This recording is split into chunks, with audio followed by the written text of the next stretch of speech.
Souvent, on entend dire que dans les grands groupes, l'innovation c'est du vent. Je vous emmène à Rice pour tout vous montrer. Quand on parle d'innovation, les gens imaginent ça.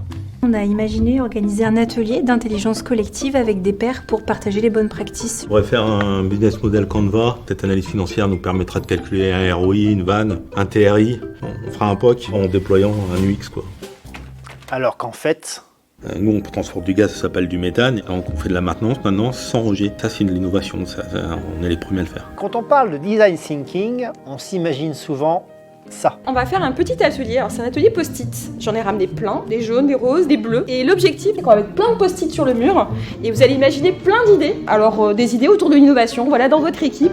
Comment est-ce qu'on pourrait innover? Alors qu'en fait... Concrètement, en 2022, le Design Lab, l'une de ses forces, c'est qu'il a accompagné des projets hyper stratégiques. Le projet SecureKey, c'est clés connectées, c'est déjà 14 sites déployés, 7 situations testées, une réussite pour tous et un changement d'échelle pour la suite à venir. Cette année, par exemple, nous avons accompagné une équipe qui présentait des tensions, des problèmes de communication, de fonctionnement et de confiance. On leur a proposé des ateliers pour travailler sur le rôle de chacun, le fonctionnement de l'équipe et sur quelques outils de communication qu'on a mis en œuvre au sein des ateliers pour améliorer la situation. Quand on parle de challenge d'innovation, on s'imagine souvent ça.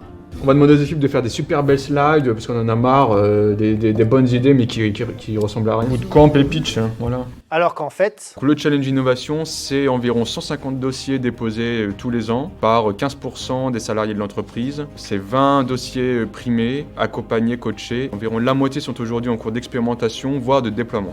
L'innovation ouverte permet de trouver des solutions à l'externe qu'on ne peut pas trouver en interne par manque de temps ou manque de compétences, comme c'est le cas de l'appel à projet Tenerono 2. C'est une trentaine d'appels à projet depuis que le dispositif a été lancé. On est à peu près avec une quarantaine de partenaires aujourd'hui qui nous permet de répondre à ces problématiques métiers et de proposer des solutions innovantes. Quand on parle d'incubateur à start-up, les gens s'imaginent souvent... Et du coup, voilà mon projet de start-up. Ok, mais j'ai l'impression que ça manque peut-être un petit peu d'IA, de blockchain ou de deep learning, tu vois. Oui, mais je fais de la tuyauterie. Ouais, mais si tu faisais par exemple de la tuyauterie décentralisée, intelligente et circulaire? Alors qu'en fait... Nous avons lancé en novembre dernier un incubateur de start-up qui s'appelle Nova by GRTgaz et nous avons la chance d'avoir avec nous 4 start-up aux activités complémentaires et avec qui nous lançons des expérimentations. L'innovation, c'est aussi notre accélérateur dans lequel nous mettons nos pépites, c'est-à-dire les projets au meilleur potentiel pour leur faire passer un cap. J'ai réussi à transformer une remorque à chien en une remorque permettant de transférer du gaz d'un tuyau à un autre sans rejeter la moindre particule à l'atmosphère. De la magie de l'usurpation, de l'innovation. Toujours est-il que ça permet d'aider à faire changer le monde.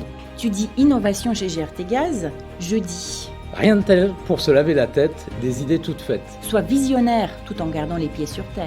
Alors ensemble, continuons à oser, tenter et tester. Laisse-toi emporter par le rêve d'un avenir énergétique durable. Alors vous voyez, on dit que l'innovation c'est du vent, mais chez Rice, on souffle tellement fort qu'il y a quand même pas mal de projets qui décollent.